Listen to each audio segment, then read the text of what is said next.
Hello guys. जैसा कि आपको मालूम है, मैं वीडियो 6 में आपको मेंसुरेशन बता रहा हूं, यानी क्षेत्रमिति, वो भी क्लास 10 की तैयारी के लिए। किंतु नीचे क्लास से यदि आपकी तैयारी बढ़िया नहीं है या आप समझ अभी तक ठीक से नहीं पाए हो या समझने की कोशिश नहीं की है, तो कम से कम अगर आप एक विद्यार्थी हो तो समझ लो, काम आएगा। तुम्हारा काम तो होगा ही, मेरा भी नाम लोगे। तो मैं बता चुका हूं कि क्षेत्रफल, आयतन, परिमिति कहाँ होता है। आकृति दो किस्म का होता है, बंद आकृति और खुला आकृति। तो खुला आकृति का मतलब हुआ कि हम एक यहां से कलम उठा रहे हैं और दूसरा आकर के फिर वहीं आकर नहीं मिल जाए, यह खुला आकृति है। लेकिन इसी को उठा करके हम अगर यहाँ ले आ दे तो यह बंद आकृति हो जाएगा। समझ गए? ये खुला आकृति है, लेकिन अगर इसको हम मिला दें तो बंद आकृति हो जाएगा। ये अभी तक खुला आकृति है, लेकिन यह मुंह मिल गया। मान के चलो हम यहाँ से उठाए और ऐसे होते हुए यहाँ तक पहुंच गए, तो जहां से मेरा बिंदु शुरू हुआ वहीं पर जो शुरुआत का बिंदु है वही लास्ट का बिंदु हो, तो ऐसे आकृति को ही हम बोलते हैं बंद आकृति, अन्यथा सब खुला हुआ आकृति होता है। ठीक है, तो यहाँ हम अभी बात कर रहे हैं परिमिति का। तो परिमिति समझ लो, अंग्रेजी में परिभाषा पेरीमीटर और पैरामीटर दोनों एक ही चीज है।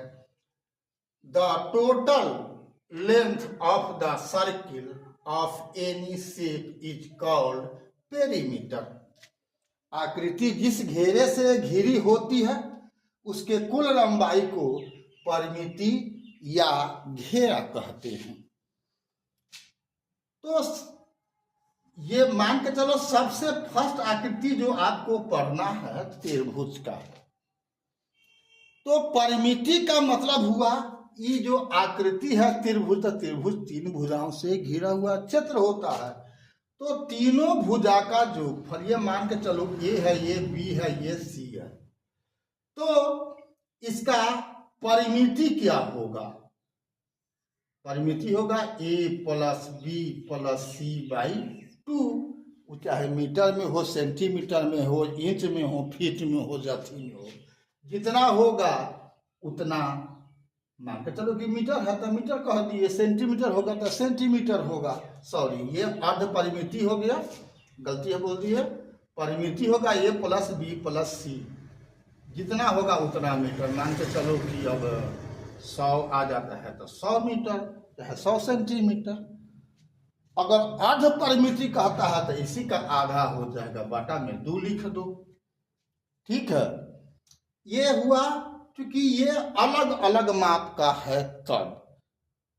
तो परिमिति समझा कि नहीं समझा? नहीं समझा तो एक बार फिर समझ लो। जो भी आकृति है, जितनी भुजाओं से घिरा हुआ क्षेत्र होगा,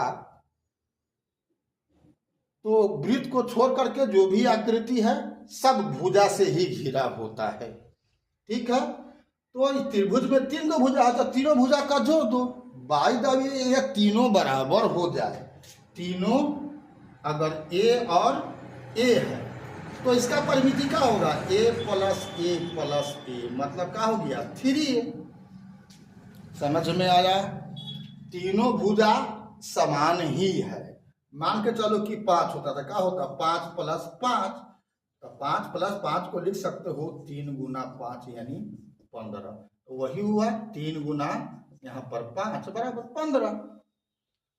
ठीक है, तो एक त्रिभुज का परिमिति विषम बाहु हो तो अलग अलग भुजा दिया रहेगा, तो अलग अलग भुजा का जो ठीक है। समबाहु होगा तो तीनों भुजा का योग, यानी एक तीनों भुजा समान भुजा होगा तो एक का 3 गुना। यही तो परिमिति है त्रिभुज का। ठीक है, समझ गया होगा। अगर समद्विबाहु है तो ए प्लस बी होगा तो क्या हो जाएगा, 2a प्लस बी हो जाएगा। ए मिलकर 2a प्लस बी, 2a भी हो गया इसका परिमिति। ठीक है, परिमिति त्रिभुज का समझ गए। अब हम बात करते हैं चतुर्भुज का। तो चतुर्भुज में भी, चतुर्भुज में क्या होता है, 4 भुजा होता है। मान लो कि अलग अलग है, ये ए है, बी है, सी है और डी है, तो इसका परिमिति क्या हो जाएगा, A plus B plus C plus D. कोई दिक्कत? लेकिन चारों अगर समान हो बाई द वे, मान लो कि चारों समान है तो सबका हो जाएगा ए प्लस ए, तो क्या हो जाएगा 4a, जो चतुर्भुज का होता है। लेकिन अगर ऐसा नहीं हो कि अगर आयत है ये, तो आयत का क्या होता है, आमने सामने का भुजा बराबर होता है, तो क्या हो जाएगा 2a प्लस 2b। क्या हो जाएगा 2a प्लस 2b हो जाएगा। इसमें से 2 कॉमन ले लो तो a प्लस b हो जाता है। अगर सूत्र याद नहीं हो तो सिर्फ यही याद है कि किसी भी आकृति के घेरा की कुल लंबाई को परिमिति कहते हैं, तो आप ऐसे भी लिख दोगे। नहीं समझ में आता है तो क्या कर सकते हो, a plus B plus a plus b. अब तो लिख सकता है ना 2a प्लस 2b, फिर कॉमन ले लेगा 2, तो क्या हो जाएगा a प्लस बी। आना तो वही है। तो सूत्र के रूप में भी आपको याद रखना है। नहीं सूत्र याद है तो ये बात परिमिति याद रखो सिर्फ, कि हमको घेरा हो जाता है। ठीक है, समझ गया चतुर्भुज की बात। अब एक होता है वृत्त। तो वृत्त में भुजा नहीं होता है, क्या होता है, त्रिज्या होता है। क्या होता है, त्रिज्या होता है। तो इसके परिधि यानी पूरा घेरा जो हुआ, इसके कुल लंबाई को ही परिधि कहते हैं। इसको परिमिति भी कहता है, तो कोई गुनाह नहीं है। इसको अगर परिमिति पूछ दे तो इसका मतलब है कि परिधि ही कहलाता है। वृत्त में वही परिमिति परिधि कहलाता है। ठीक है, जो क्या होता है 2 पाई r के बराबर होता है। ठीक है, ऐसा है। हमारी बात समझ गए हो। क्लास 10 तक परिमिति इतने ही के बारे में जानना है। और ये परिधि मिलेगा, बेलन में भी मिलेगा, तो क्षेत्रीय में मिलेगा, कुल का नहीं मिलता है, पाठ का मिलता है। ठीक है, बात हमारी समझ गए होगे। तो परिमिति को आप अच्छी तरह समझ गए हो। मैं कल अब क्षेत्रफल और आयतन के बारे में अगला वीडियो में बताने की कोशिश करूंगा। अभी तक अगर BK कुशवाहा प्रोफाइल को आपने फॉलो नहीं किया है तो फेसबुक और इंस्टा पर फॉलो कर लो और यूट्यूब पर सब्सक्राइब कर लो। फ्री ऑफ कॉस्ट है, मेरा कोई प्रीमियम पर नहीं चलने वाला है। मैं केवल और केवल आपके लिए काम कर रहा हूँ। फिर मिलते हैं अगला वीडियो में, तब तक के लिए जय हिंद, जय जगत, जय भारत।